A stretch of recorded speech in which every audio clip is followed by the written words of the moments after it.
Assalamu alaikum friends, this is the sixth part of IFRS 9. So today's topic is impairment of financial assets. Like any other assets, whether it is tangible assets, intangible assets, we always do impairment. So same way for financial assets, we have to do impairment. The thing is, this is a bit not like how we do IS 36 impairment for other assets. Okay, here when we are doing impairment, it is based on IFRS 9 only, and it's a little bit what do I say? It's a little bit complex, not easy like how we do recoverable minus the carrying amount and find whichever. If the recoverable amount is lower than the carrying amount, then we say an impairment is there.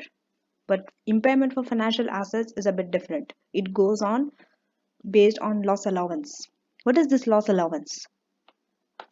IFRS 9 says that loss allowance must be recognized for financial assets that are debt instruments.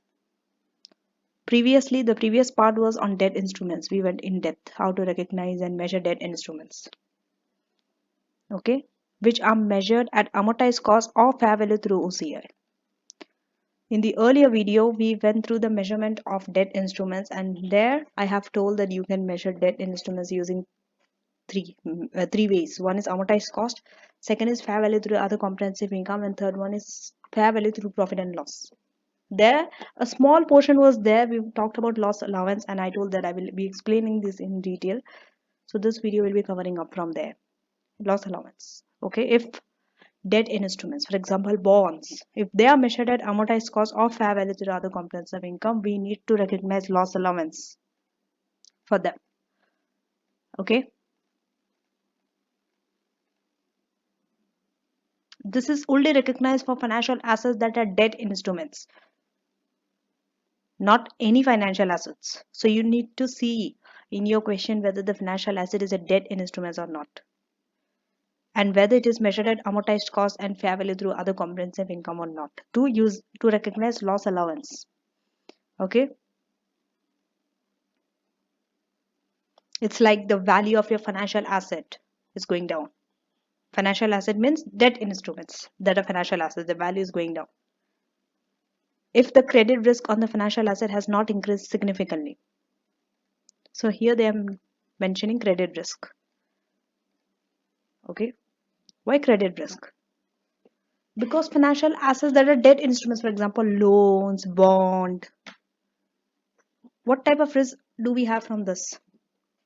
Credit risk. What if we are not able to pay the interest? What if we are not able to pay the principal amount? So there's a credit risk attached to the financial assets, which are debt instruments, right?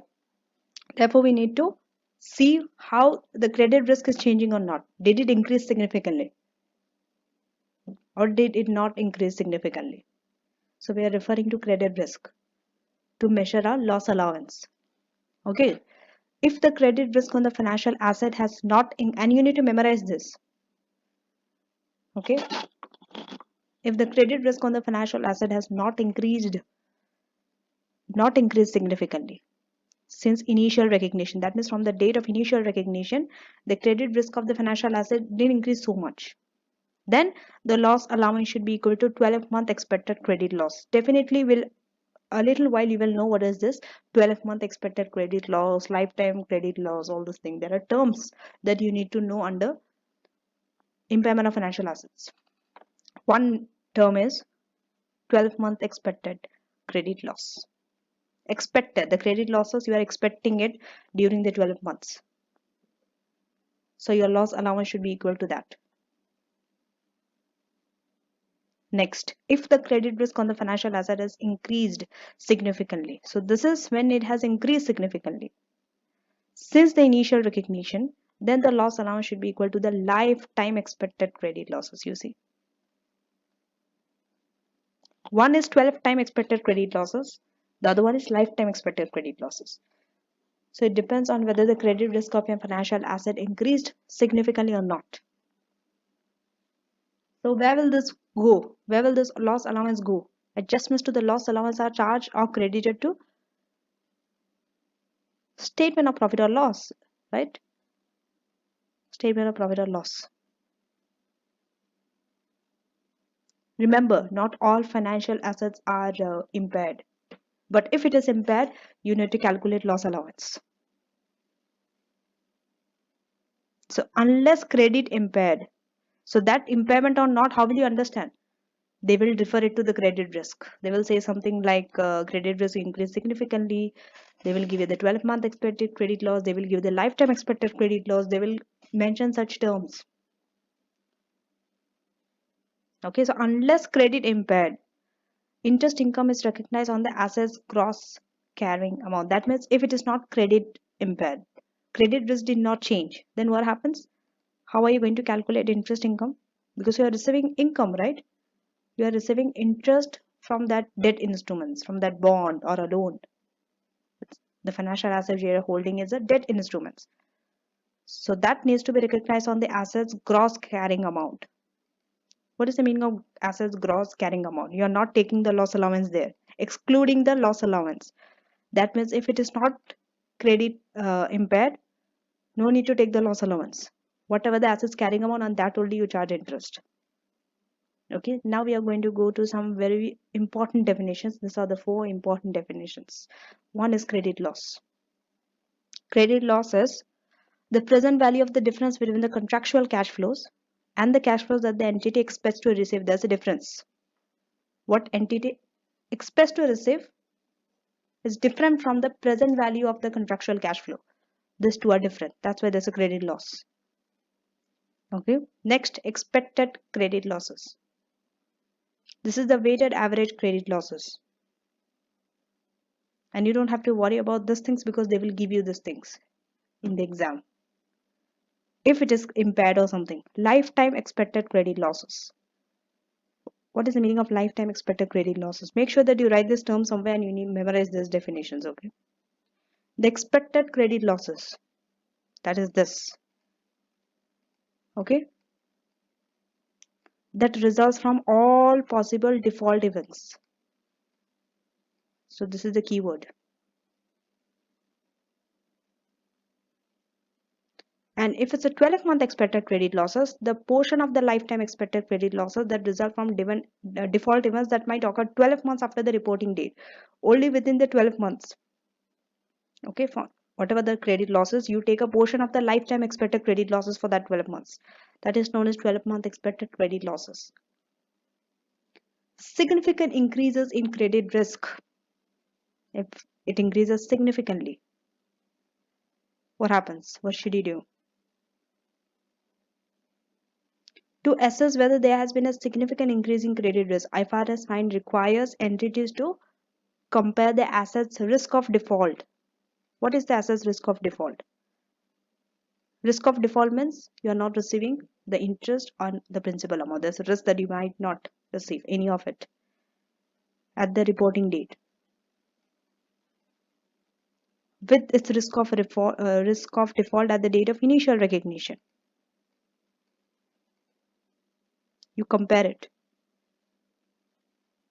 So definitely if the credit risk increases, that means assets risk of default increases from the initial recognition up to the reporting date, you can say that there's a significant increase in credit risk. You just compare the two figures. Assets should not rely solely on past information when determining if credit risk has increased significantly. Okay, they can assume that credit risk has not increased significantly if the instrument has a low credit risk at the reporting date. Okay, at the reporting date, if the credit risk is low, that means the credit risk did not increase significantly. At the reporting date means after the initial recognition. Credit risk can be assumed to have increased significantly if contractual payments are more than 30 days overdue at the reporting date. That means you are receiving the interest and the principal amount of the bond and it's taking more than 30 days. If it's taking more than 30 days, it is said that credit risk is increased significantly. That's how you decide. You see the number of days it's taking for the payment. Okay. So we definitely have the questions on that. And test your understanding I'll be doing at the end. Now measuring expected losses. So we know that we have to recognize. Now what about measuring? How do you measure the expected losses? So it includes all those 3 things.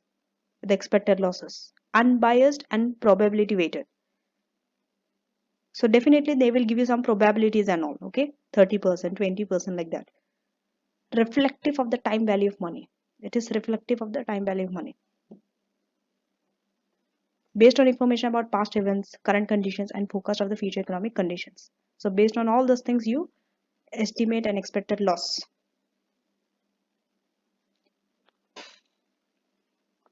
If an asset is credit impaired at the reporting date, IFRS 9 says that the expected credit losses should be measured as the difference between the asset's gross carrying amount and the present value of the estimated future cash flows. Okay, I better underline this whole thing. The expected credit losses should be measured. So it is the difference between the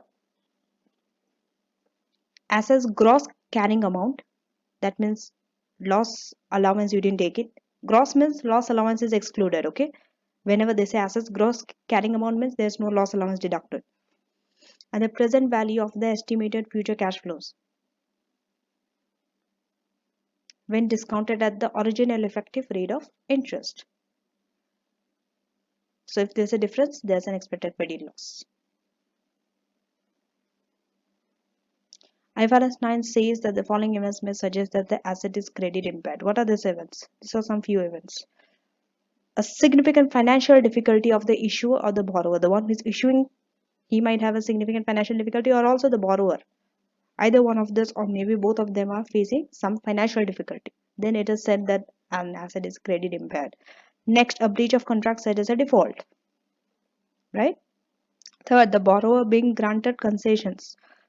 And fourth, it becoming probable that the borrower will enter bankruptcy. So all this means the asset is credit impaired. Okay, these are some events. If an asset is credit impaired, how are you calculating the interest? It is calculated on the asset's net carrying amount this time, not gross carrying amount. Okay. Net carrying amount means from the gross carrying amount you are now deducting loss allowance. That is known as net carrying amount. Earlier, right? Just yes, here. When it is not impaired, the asset is not impaired, interest income we are calculating on the gross carrying amount, you see. But when it is impaired, then it is calculated on the net assets net carrying amount. That means we are deducting the loss allowance.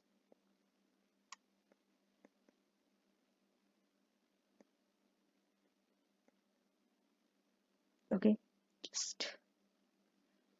So next is purchased or originated credit impaired financial asset. Whether the financial asset, is it originally impaired or you have purchased a credit impaired financial asset, an asset which is already impaired. So purchased or originated credit impaired financial asset is one that is credit impaired on, it should be, impairment should be on initial recognition. Credit impaired on initial recognition. Okay. So how are you calculating the interest for that? This is calculated on such assets using what? Using this. This is when you are purchasing a credit impaired financial asset. Or initially, when you are recognizing it, the financial asset is impaired. Not later. Not that later is becoming impaired. No, initially. Then how are you calculating the interest? Using credit adjusted effective interest rate. That means that interest rate has been adjusted for the credit. It is credit adjusted. Okay. The effective interest rate. So the credit adjusted effective interest rate incorporates all the contractual terms of the financial assets as well as expected credit losses. In other words, the higher the expected credit losses, okay, the lower the credit adjusted effective interest rate. If your credit losses are higher, expected credit losses, your credit adjusted effective interest rate will be lower. You need to understand this only. This much is enough. Now, since credit losses anticipated at inception, that means in the beginning, you are anticipating credit loss. Okay.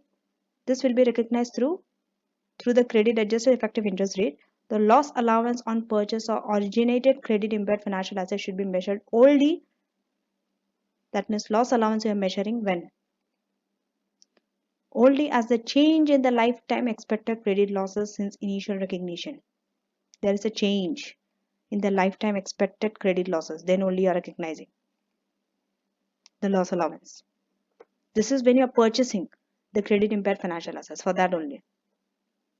Definitely it's a bit complicated to remember so many things, and it's confusing also, but what I would suggest is do more and more questions on this area from your past paper and revision kit. This shall help you until you are not confident over this topic. Debt instruments at fair value through OCI. We have been told that there are two. One is amortized cost, one is debt instruments at fair value through OCI. If it is measured using these two methods, then loss allowance. So we need to talk about this one also, the fair value through other comprehensive income. All this while, we were talking about amortized cost. When debt instruments are at amortized cost. And when it is impaired and all, what should be done? Now we are moving towards if debt instruments are at fair value through OCI, how should we calculate our loss allowance? So these assets are held at fair value at the reporting date. Okay, held at fair value, it's easy, right? Fair value, fair value. And therefore the loss allowance should not reduce the carrying amount of the asset. So unlike the amortized cost, here the loss allowance will not be used to reduce the carrying amount of the asset in the statement of the financial position. No. Instead, that allowance will be recorded under other comprehensive income. This is only thing that you need to remember. Amortized versus OCI. What happened in amortized? You deducted the allowance, the loss allowance from the assets carrying amount in the statement of the financial position. But when it's fair value through OCI, you're not deducting it from the carrying amount, the loss allowance. The loss allowance you are recognizing in other comprehensive income. That's the only difference. In one place you are deducting from the asset carrying amount of the asset, in the other place you are not deducting it. But there are some simplifications. And you should know the simplifications. IFRS 9 permits some simplifications. Two simplifications are there. What is it? The loss allowance should always be measured at an amount equal to lifetime credit losses for trade receivable and contract assets. If it is trade receivable and contract asset, okay, recognize using IFRS 15. Definitely you might be recognizing trade receivable or a contract asset under IFRS 15, right? If they do not have a significant financing component. So if you want to know what is a significant financing component, you need to go through IFRS 15. Okay, I'm not going to explain in depth what is the significant financing component. If they do not have it, and if it's a trade receivable and contract asset, how are you going to measure the loss allowance? This will be always equal to the lifetime credit loss. So they're making it simple. You don't have to calculate all those gross carrying amount, net carrying amount, deduct here, deduct from there. No. Whatever the amount of your lifetime credit losses will be the loss allowance for your trade receivables or contract assets. Why trade receivables and contract asset? Why this two? You need to know what are they. They fall under financial asset. Exactly, financial asset. And we are talking about impairment of financial assets. So all types of financial asset, you should know how to calculate loss allowance. So trade receivable and contract asset are another type of financial asset. These are not debt instruments. So for them, there are simplifications. Okay. Trade receivable and contract asset. Next. For lease receivable. Remember in the IFRS 16, if you're having a lease receivable, what is lease receivable? This is also a financial asset. This is an example of financial asset. All the financial assets will be given here. How to calculate loss allowance. So if it's a lease receivable as well as trade receivable and contract assets. So this two also comes there. Now there are three. Lease receivable, trade receivable, contract assets. All are financial assets. Okay. But this time, this is with a significant, not like this one, not like the first point. First point, it was without a significant financing component. If it is with a significant financing component, the entity can choose.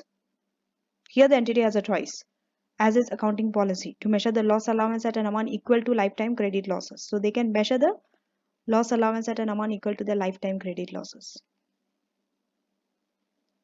So what is the difference between the first and the second? First one, they don't have a choice. It is always equal to the lifetime credit loss. Second one, they have an option. They can choose to measure the loss allowance at an amount equal to lifetime credit losses. Okay, so make sure that you go through the simplifications also. For example, in the exam, if they ask about lease receivable, calculate loss allowance for lease receivable, then where will you go? We don't know the simplifications. And incorrectly, you might be using the word you see, the moment you see lease receivable, incorrectly, most of you might be using IFRS 16. But you don't know under IFRS 9, there are some simplifications. That's why make sure that you go through this two simplifications. And last part for the financial asset impairment is impairment reversal. Remember, sometimes we have to reverse the impairment. Let's say after at the year end, we come to know that there are no conditions for impairment exist, or the asset actually didn't impaired, it improved. So we have to reverse the impairment.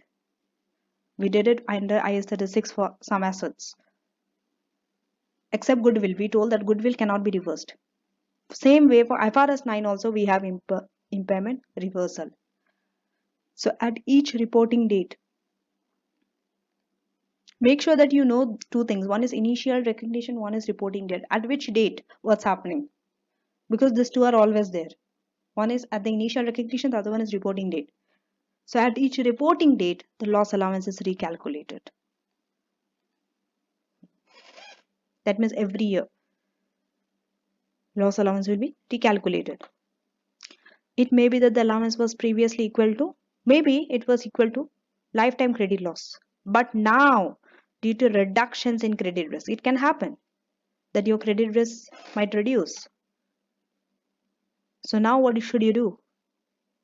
Because credit risk reduced, only needs to be equal to 12-month expected credit losses. You need to change it. The lifetime credit loss should now be changed to 12-month expected credit loss because of the reduction in credit risk. As such, there may be a substantial reduction in the allowance required. Even your allowance will go down. Definitely, if credit risk increases, allowance will be more.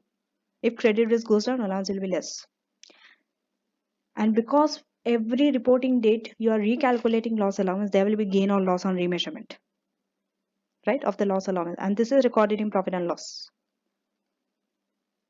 So impairment reversal, gain or loss are always recognized in profit and loss. So that's it. We have finished impairment of financial assets, and now we'll be finishing off with test your understanding before we move on to the next section, which is derecognition of financial instruments. Test your understanding 9. Centran is a company that has issued a public bond. So you know that bond is a debt instrument, right? It reports to its shareholders on a biannual basis. Taiho, a company which holds financial assets until maturity, they will always give you the business model when IFRS 9 is given, because you need to decide based on that whether amortized costs, fair value through CIO, fair value through PNL. Is one of many investors in Centran's board. On purchase, Taiho deemed the bond to have a low credit risk. That means initially, due to Centran's strong capacity to fulfill its short-term obligations. It was perceived, however, that adverse changes in economic environment would have a detrimental impact on Centran's liquidity. At Taiho's reporting date, it has assessed the following condition about this one. Let us go to the conditions. What is it? Sales have declined 15% over the past 6 months. External agencies are reviewing its credit rating, but no changes have yet made. Third, although market bond prices have remained static, San Francisco bond prices have fallen dramatically. Discuss accounting treatment of the bond. You need to discuss the accounting treatment of the bond. So you know that bond is a debt instrument. How do you account for it? Okay, so using the available information, they need to assess whether the credit risk on the bond has increased significantly since inception. We know initially it is low, but at the report till the reporting date, did it increase significantly or not?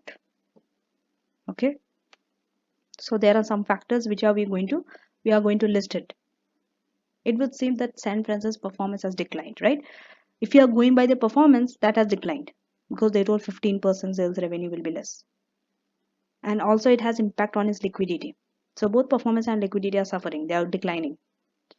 And also the review of San Francisco's credit rating by external agencies is suggestive of wider concerns about the performance and position of the San Fran. It shows some concern that they are reviewing the credit rating, even though they didn't mention what exactly the credit rating went up or down. The fact, so you see this is the first, this is the second, this is the third. They are giving factors, some factors to say whether credit risk increased or not, to decide. Rather than directly saying, okay, it has impaired, so this is the loss allowance. No, you don't say like that. You first need to say from the case study what are the factors that is showing the credit risk increased or not significantly. Okay, the third one, the fact that market bond prices are static, such as the decline in their bond prices entity specific. Because the market bond prices are static, but San Francisco bond prices declining. That means it is entity specific. It is based on entity. This is likely to be responsive to San Francisco's increased credit risk. That means credit risk increased. So based on the above, it would seem the credit risk of the bond is no longer low. You see, it is no longer low now. It increased. So as a result, it can be concluded that credit risk has increased significantly since inception. So what should you do if it increases significantly? This means that Tahoe must recognize a loss allowance equal to what? Lifetime expected credit losses on the bond. Lifetime. Because increased significantly. That's why. Now let us go to the next. Test Understanding 10 NAPA.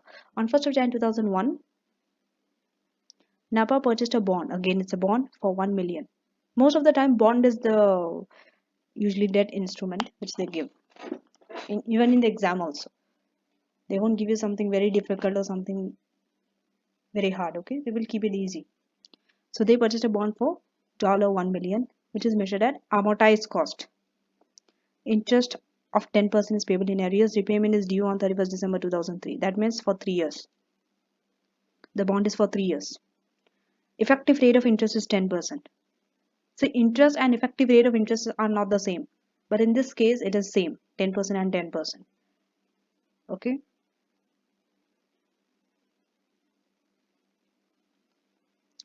On 31st December 2001, that means at the reporting date, NAPA received interest of 100,000.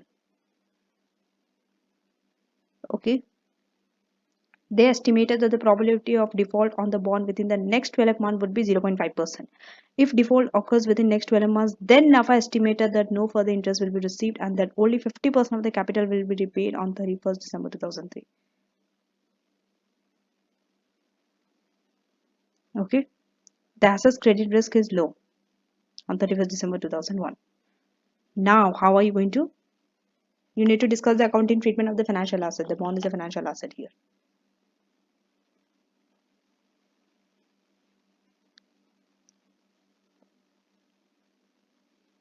Okay. So here, the credit risk on the financial asset did not increase significantly.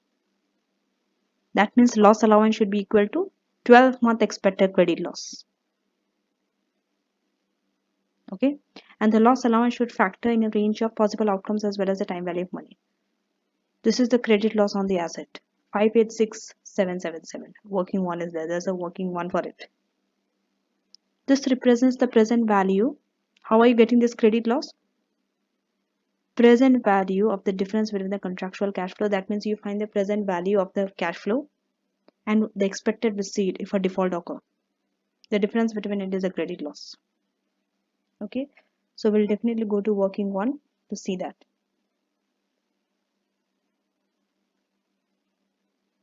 Okay, so starting from 31st December 2002, 2, 3 and 3. This is the interest, this is the principal, and this is the interest. Okay, so interest is 100 and 100, and principal amount will be 500,000.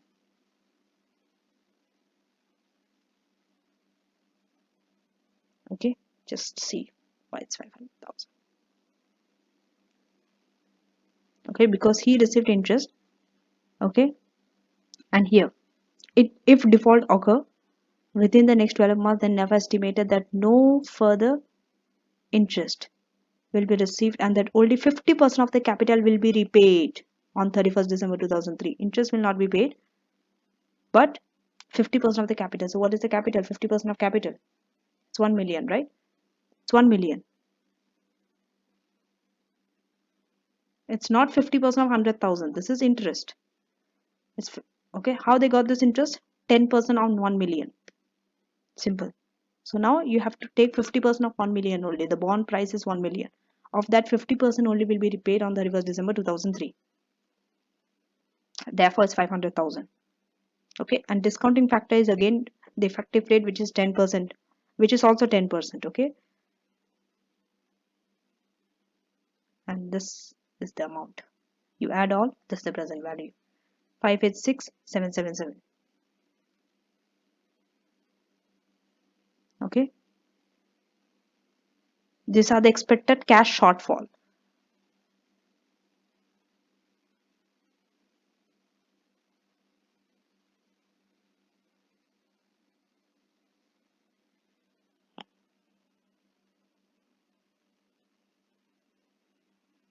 Sorry, it's okay.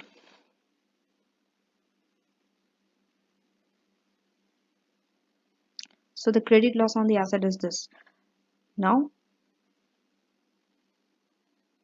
what is the expected credit loss? See, the moment you see expected means you need to multiply it by the probability. That's how you find expected. Okay, the expected credit loss, that means 0.5%. This was the probability. So you multiply the probability by the credit loss, you will be getting expected credit loss, which is this 2934. A loss allowance of 2934 will be created and an impairment loss of 2.934 will be charged to profit and loss in the year ended 31st December 2001. Okay, what is the net carrying amount?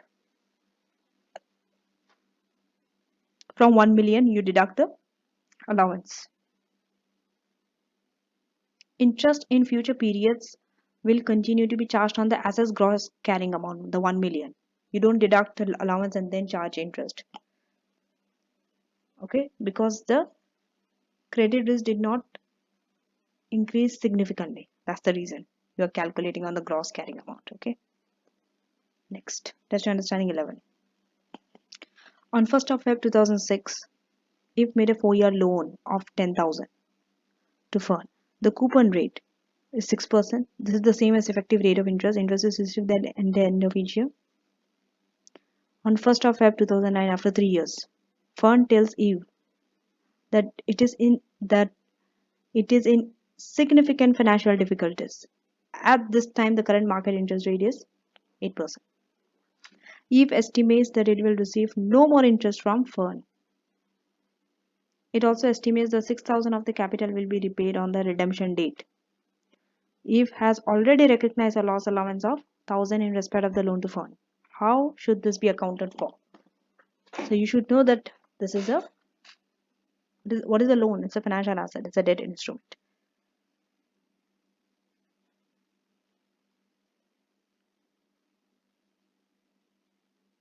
And also because there's evidence that they are going in significant financial difficulties, means asset is now credit impaired. That's the reason they talked about financial difficulties. So whenever they give you financial difficulties, you have to state that asset is credit impaired. Okay, next you are doing calculation and everything and all. So expected losses on credit impaired assets are calculated as the difference between the assets gross carrying amount and the present value of the expected future cash flow.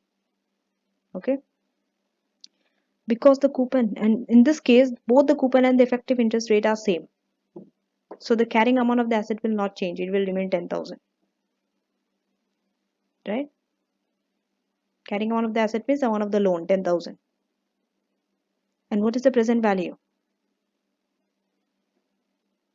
So effective rate was 6%. You would discount the 6,000 by 6% and you'll be getting this one. What is the 6,000? The 6,000. This is the capital, okay, which will be repaid on the redemption date. You need to find at the redemption date. So you need to discount it to find the present value. Okay. Just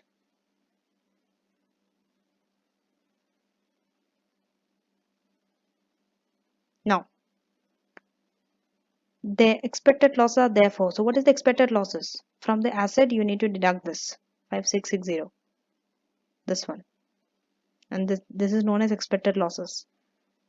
Okay, and so a loss allowance should be recognized for this amount. So you recognize the loss allowance at this amount only, 4340.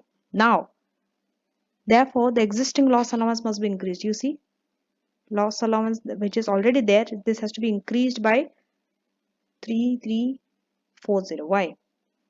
Because already you have recognized 1000, so you need to increase it now,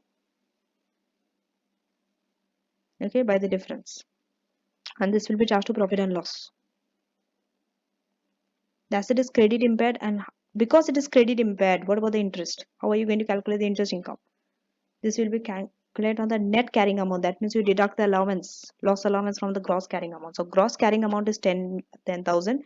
Allowance is this one, deducted, which is net carrying amount. On this you are charging interest, which is 6%. This will be recognized in profit or loss, okay?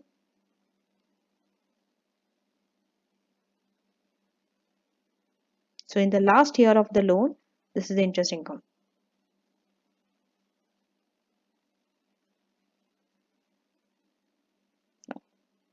The last test you're understanding before we move on to the recognition of financial instruments. Now we are going through the other one, not the amortized cost. Fair value through OCI and expected losses, okay? An entity purchases debt instruments for 1,000. On 1st of January 2001, the interest rate on the bond is the same as the effective rate after accounting for the interest for the year to 31st December 2001. Carrying amount of the bond is still 1,000. That means after taking the interest, the carrying amount of the bond is still 1,000. At the reporting date, the fair value of the instrument. Definitely they will mention about fair value if it is fair value through OCI. So fair value, they fell down to 950. There has not been a significant increase. It did not increase significantly, the credit risk. Since inception, so expected credit losses should be measured at 12-month expected credit losses. When your credit risk does not increase significantly, remember, your expected credit losses is your 12-month expected credit losses, not lifetime. Lifetime is when credit risk increases significantly. Okay, so this is deemed to be 30. They will give you like this. What is the 12-month expected credit loss? What is the lifetime expected credit loss? Explain how the revaluation and the impairment of the financial asset should be accounted for. Revaluation because fair value fell down. Now it's a loss of 50, isn't it? From 1,000 it fell to 950. So this is arising on the revaluation of the asset, and this will be recognized in OCI. So debit OCI, it's a loss, and credit financial asset. This needs to be deducted from your financial asset. Okay.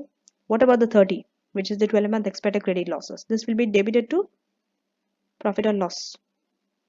That's also an expense. The credit entry is not recorded against the carrying amount, but the credit entry, where will the credit entry go? We told that it will be debited in profit and loss. What about the credit?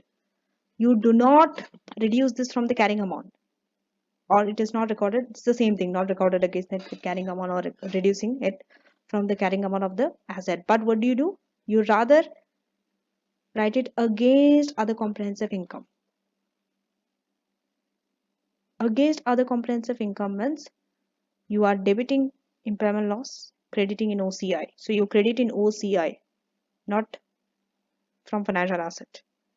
The 12-month expected credit loss I'm talking about, not the revaluation. Revaluation normally, debit OCI, credit financial asset. So if you see this is debit and this is credit, that means 50 minus 30. So there is therefore a cumulative loss in OCI of 20. The fair value change of 50 offset by the impairment amount of 30. Okay.